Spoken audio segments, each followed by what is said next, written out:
सभामुख महोदय, यो नीलो पुस्तिकाको विषयमा हामी छलफल गर्दैछौँ र यो पुस्तिका औपचारिकतामा केन्द्रित छ र जसरी हिजोका सरकारहरूले यस्तो नीलो पुस्तिकाहरू प्रकाशन गर्ने र छलफल गराउने गर्थ्यौँ, त्यही कर्म, त्यही एक खालको सनातन कर्म यहाँ हामी गर्दैछौँ र यसप्रति सरकार र जिम्मेवार मन्त्री कतिको संवेदनशील हुनुहुन्छ र कतिको जिम्मेवार हुनुहुन्छ त्यो महत्त्वपूर्ण कुरा हो र कतिको ग्रहण गरिन्छ। यहाँ उठेका कुराहरूप्रति ग्रहण गर्ने त्यो क्षमता या त्यो संस्कार कति हामी देखाउन सक्छौँ भन्ने महत्त्वपूर्ण कुरा हो। र एउटा पक्ष के हो भने यो पुस्तिकामा जति पनि कुराहरू लेखिएका छन् यसमा शब्दहरू छन्, यसमा अक्षरहरू छन्, तर जति भाव झल्किनु पर्ने हो, झुल्किनु पर्ने हो त्यो हामीले पाएनौँ र भाव शून्यताबाट हामी कतातिर जान्छौँ र हाम्रो उद्देश्य हासिल गर्न कति सक्छौँ भन्ने महत्त्वपूर्ण प्रश्न हो। र महत्त्वपूर्ण कुरा त यो सरकारको गठन नै कसरी भयो भन्ने कुराबाट हुन्छ। यो सरकारको गठन नै सिद्धान्त मिल्काइसकेपछि, सिद्धान्तलाई एकातिर राखिसकेपछि, थन्काइसकेपछि यो सरकारको जन्म भएको हो र जब गठन जन्म नै एक खालको भनौँ अपवित्र, एक खालको भनौँ दुई फरक विचारका तत्त्वहरू मिलेर, दलहरू मिलेर भएको भएपछि अब गन्तव्य कतिको सुनिश्चित होला र उद्देश्य हासिल हुन कतिको सम्भव होला, यो महत्त्वपूर्ण कुरा हो। र यस आधारमा भन्ने हो भने यो नीलो पुस्तिका सैद्धान्तिक विचलनको एउटा दस्तावेज हो। विचलित भइसकेपछि यो नीलो पुस्तिकाको जन्म भयो र अब उद्देश्य र गन्तव्यको बारेमा हामी सहजै अनुमान लगाउन सक्छौँ। साथसाथै हामी बच्चा बेलामा खेल्थ्यौँ 3 लेग रेस भनेर, दुईजना केटाकेटीको खुट्टा बाँधेर अनि दौड्ने। त्यसरी नै दुईटा फरक विचार, भनौँ एउटाले भन्छ कम्युनिस्ट, अर्कोले भन्छ पुँजीवादी, त्यो दुईटा खुट्टा जोडेर बाँधेर अनि दौड। अब त्यो दौड गन्तव्यमा पुग्न सम्भव हुन्छ कि हुँदैन?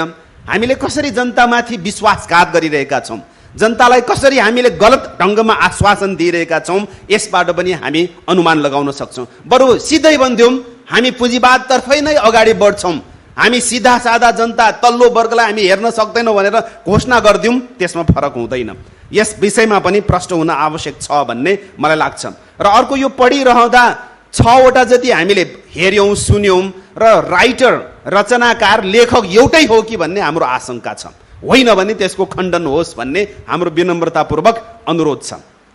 र अहिलेसम्मको हाम्रो विडम्बना के छ भने सरकारमा सत्तामा नजाउन्जेल व्यथितिको विरोध गर्ने चर्को भाषामा, अनि सरकारमा गइसकेपछि त्यही व्यथिति बोक्ने, त्यही व्यथितिकै अंश बन्ने, यो राजनीतिक बेइमानी हो। यो राजनीतिक विडम्बना बीच हामी अगाडि बढ्दैछौँ। त्यसकारण यो होइन, हामी गर्दैनौँ, त्यो व्यथितिको विरुद्धमा जान्छौँ भन्ने हो भने त्यसलाई एक्सनबाट, कर्मबाट, व्यवहारबाट सिद्ध गर्न सम्बन्धित शासक दलहरूलाई हामी हाँक पनि दिन्छौँ र विनम्रतापूर्वक अनुरोध पनि गर्छौँ।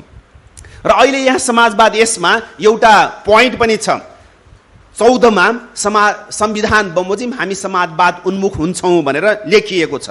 साँचो अर्थमा समाजवादतर्फ उन्मुख हुने हो भने व्यावहारिक रूपमा म केही कुराहरू यहाँहरू समक्ष राख्न चाहन्छु। राष्ट्रिय पुँजीको विकास कसरी गर्ने, त्यो सम्भावनातर्फ हामी अगाडि अग्रसर हुने कि नहुने, विदेशी पुँजीको प्रभाव र विदेशी पुँजीको अत्याचार रोक्नको निम्ति हामी व्यावहारिक रूपमा जवाफ दिने कि नदिने, साथसाथै विदेशी पुँजीको दलाली कर्म रोक्नको निम्ति हामी कतिको तयार छौँ। त्यसै गरी अहिलेको समस्या भनेको बिचौलिया प्रवृत्तिको समस्या हो।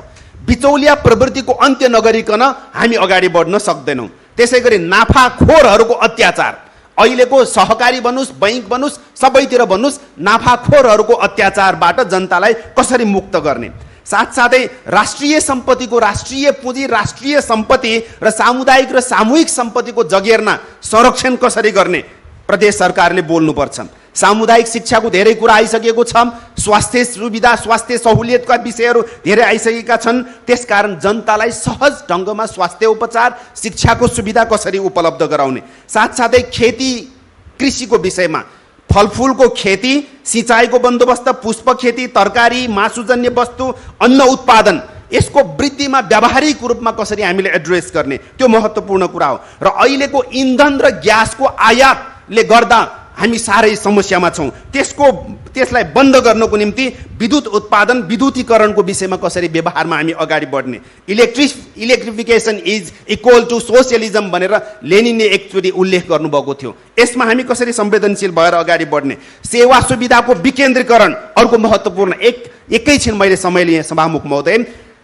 त्यसकारण यस विषयमा सेवा र सुविधाको विकेन्द्रीकरण नगरिकन यो जुन किसिमको जनघनत्वको समस्या हामीले देखिरहेका छौँ त्यो पाउँदैनौँ। रासायनिक मलको आयातको कारण हामीले साह्रै समस्या भोगिरहेका छौँ, त्यसको विकल्प खोजौँ। रेमिट्यान्समा बाँच्ने सपना अब नदेखौँ। देश विदेशमा भइरहेका युद्धहरू र विभिन्न समस्याहरूबाट हामीले देखिसकेका छौँ।